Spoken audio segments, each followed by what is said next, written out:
So this is the nature of a human being. Whatever you're deprived of, you think that is the highest thing. Whatever you don't have, looks like at that moment, that is the highest thing. If you have not eaten for 2 days, food will be God, yes or no? No? Yes. If you don't understand this, close your mouth, hold your nose like this for 2 minutes. Will you ask for air or God? Air. God comes and says, you want me or air? You'll say, hell with you, I want to breathe. Because whatever at that moment you're deprived of, that takes on enlarges itself in such a way, it blocks everything out.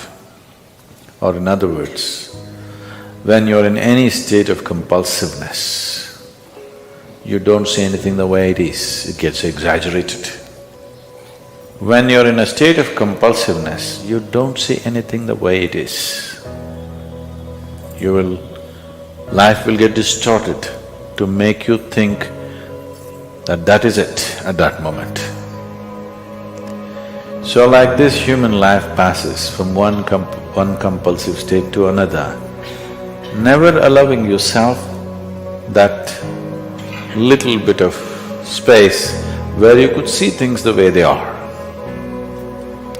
If you do not even see life the way it is, can you handle it the way it needs to be handled? It doesn't arise, isn't it? If you don't see things the way they are, you can never handle it the way it needs to be handled.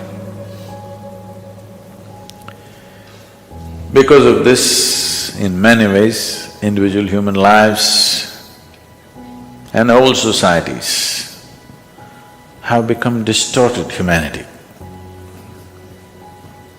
When I say distorted, it's normal, I mean normal.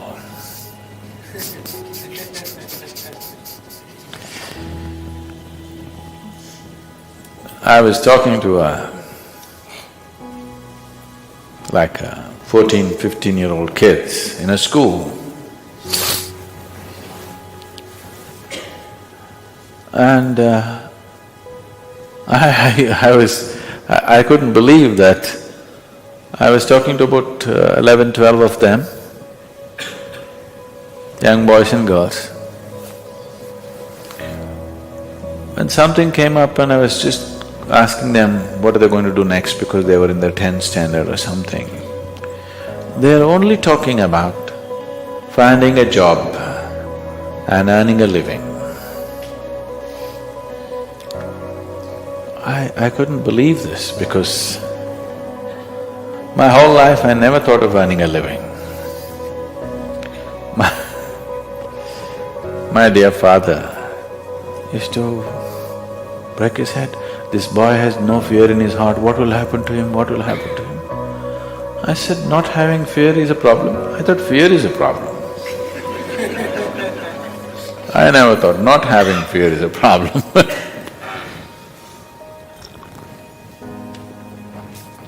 So, according to the dictates of the divine, I was supposed to become a doctor because my father is a doctor. At the age of 10, I told him, no, that's one thing I'm not going to be, I'm not going to be a doctor.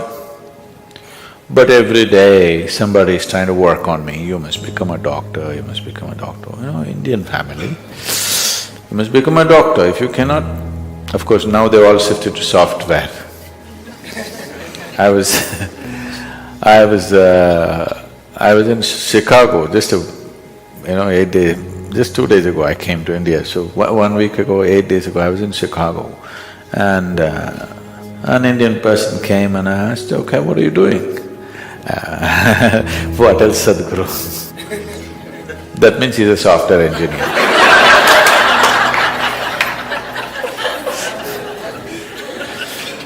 There was a time if you said what else, you were a doctor. Now if you say what else, it means you're a software engineer. It is not because they're phenomenally interested in human physiology they became doctors, not because have an electronic this thing they became a software engineer, just to earn a living. Is it not important? I'm not saying it's not important, all I'm saying is, even an ant, which is 1/1,000,000th of your brain, is capable of earning a living. What's your problem with such a big brain?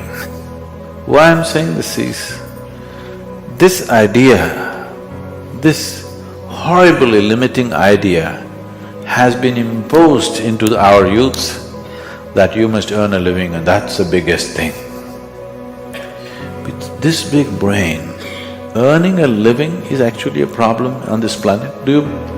I know everybody's been conditioned to believe that. It is not so, I'm telling you. It is not so.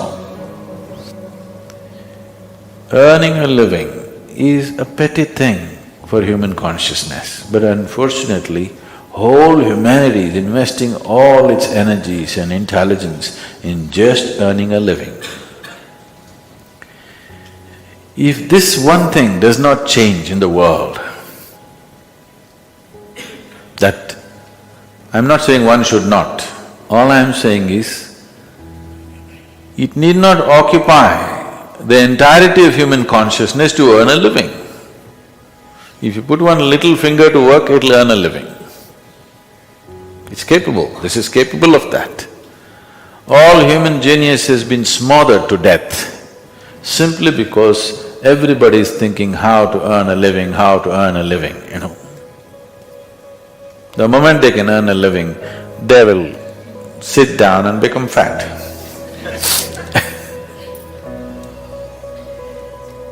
You must be saying, what can I do with this life, isn't it?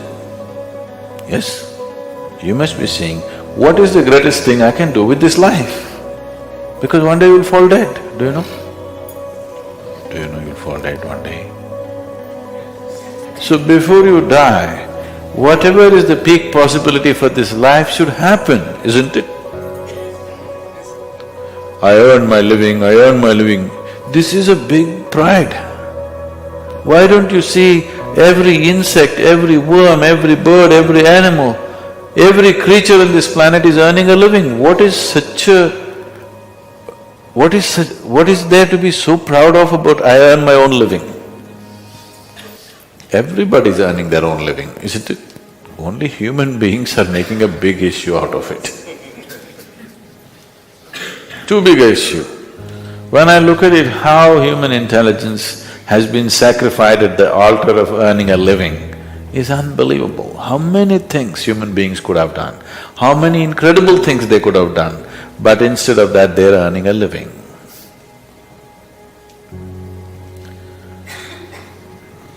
So it's very, very important. I'm just thinking we should start a wave, particularly in schools and colleges, that earning a living is a damn little thing.